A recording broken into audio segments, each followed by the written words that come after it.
Hello guys, അപ്പോൾ എല്ലാവർക്കും സുഖമല്ലേ? ഒരു പുതിയ വീഡിയോ ആയിട്ട് ഞാൻ വന്നേക്കേട്ടോ. അപ്പോൾ അന്ന് അവൾ കുരുപ്പ് പ്രസവിച്ചെന്ന് പറഞ്ഞില്ല, അതിൽ 3 കുട്ടികളുണ്ടായി.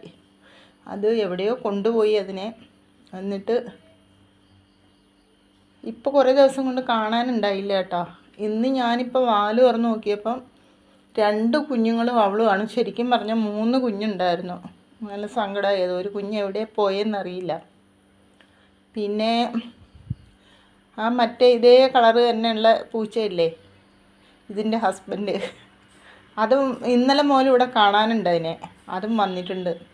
അപ്പോൾ ഈ കുഞ്ഞുങ്ങളെ കണ്ടപ്പോൾ എനിക്ക് ഭയങ്കര, ഇത്രയും വലുതായല്ലോ, ഇനി കാടമ്പൂച്ചയൊന്നും കടിച്ചു കയറില്ല. പക്ഷെ ഒരു കുഞ്ഞിനെയും കൂടെ കാണാനുണ്ടായിരുന്നു. പേടിയുണ്ട് കേട്ടോ ശരിക്കും. ഉള്ളി ബക്കറ്റിലാണ് കയറി. ഇറങ്ങിക്കേ.